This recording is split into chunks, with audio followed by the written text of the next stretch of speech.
We're talking South Carolina Gamecocks today on Sharpen the Point. 2024, it was a 9-4 season. It's a good season by their standards, and one which likely removed Beamer from the hot seat. It was getting a little bit warm there by winning games they shouldn't have on paper against Clemson and Texas A&M, while being competitive against Alabama and LSU. Head coach Shane Beamer, he enters his 5th season, and now he has a new offensive coordinator, Dow Loggins. He moves on, and they promoted offensive analyst Mike Shula. I don't think there's going to be much of a change here in system going from Loggins to Shula. Quarterback-wise, Lenoris Sellers, he's not only the centerpiece of this offense, but of the team. He's the face of the franchise and a household name for college football fans. Last season, he was a productive one for Sellers. He accounted for over 2,500 yards passing with nearly 700 rushing and 25 total touchdowns. He got banged up in that LSU game when they were leading and eventually lost before missing a blowout non-con game and being clearly hampered by it during the other 2 losses to Ole Miss and Alabama. Sellers is a dynamic player with his arm and legs, which makes him must-watch television anytime they play, as he can make a house call on any given play with his ability to extend plays with his legs when things break down. The number one thing he needs to work on is sack avoidance. The 33 sacks is just not going to cut it here. And in the latter half of the season, he improved greatly, though, with only 8 sacks over the final 6 games compared to 25 in the first 6 games. That's going to help keep them ahead of the sticks in a more positive game script here. His overall development throughout the season was fun to watch, and it's going to be interesting to see how much better he's gotten since the end of last year. Now, while Sellers is a legitimate Heisman candidate, a competent backup is extremely important given his play style puts him at risk every time he steps on the field. Nobody in the room can replicate Sellers if forced into action, but somebody needs to back him up. Longtime Gamecock and former starter Luke Doty, he's in the mix with Aaron Noland from Ohio State and true freshman Cutter Woods. It seems impossible that Doty would end up as the backup given his move to wide receiver previously, especially with so many years in the system. But he looked good in the spring. He completed 10 of 12 passes, and he just looked competent out there. Woods, he was particularly impressive in the spring, though, given his age. He made quick decisions and seemed comfortable operating this offense.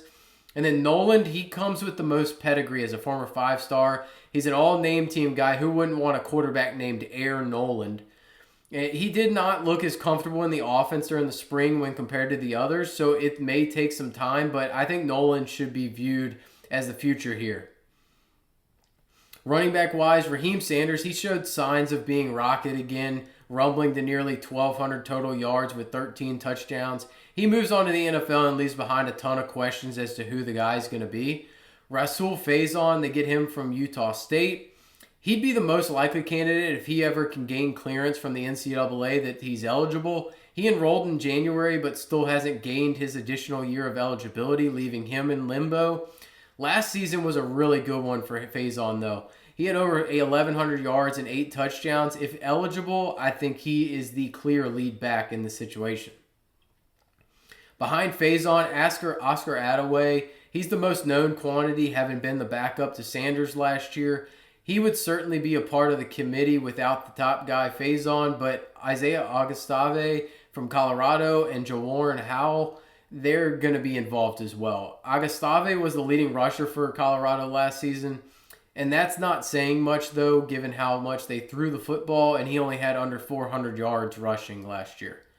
Howell, he's the sleeper in the room. He was a former FCS standout. He showed flashes of elite capability.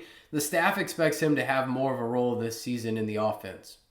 Pass catching wise, there's some depth pieces that depart from a year ago, but no one had much of an impact with the leading wide receiver accruing less than 400 yards through the air last year. Somebody needs to step up and be the go-to option for Sellers for this offense to go to the next level, though. The top 2 from last year return in Nick Harbor, Mazeo Bennett. They should again be the starters, but this room's filled with true freshmen that could be in line to make an impact right away. Harbor has all the tools to be the lead dog on the outside at 6'5" with speed to burn given his sprinting background, Olympic level. But his production to this point has been underwhelming to say the least. With more emphasis for him being placed on football instead of track, he should be improved, and I think that he can burst out if he can put it all together. Bennett's again going to man that slot. He's going to operate in the short area. He's a safe target. He's just not much exciting. With no transfers being brought in, it stands to reason that they believe the kids are going to be able to produce right away. 3 freshmen in Malik Clark, Lex Cyrus, and Brian Rowe. They're tops among them.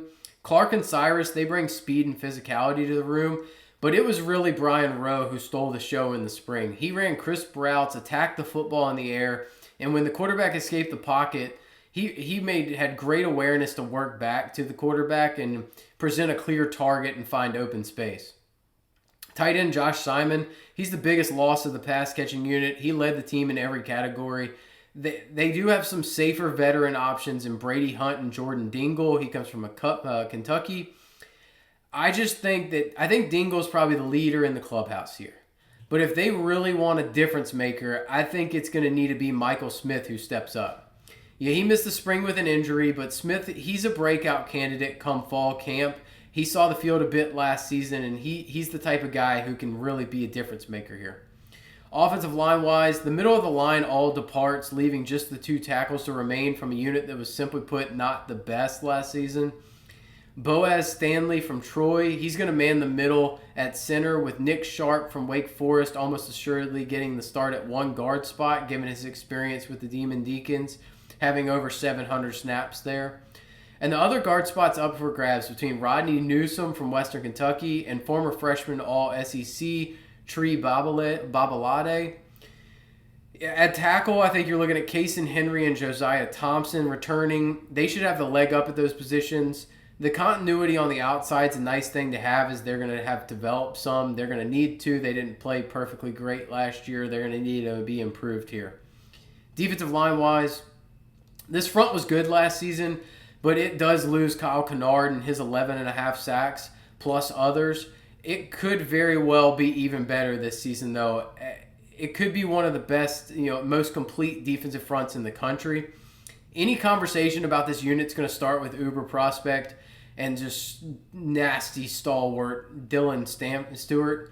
He was an immediate force as a true freshman. He now returns as a premier pass rusher in the country, wrecking game plans for opposing teams.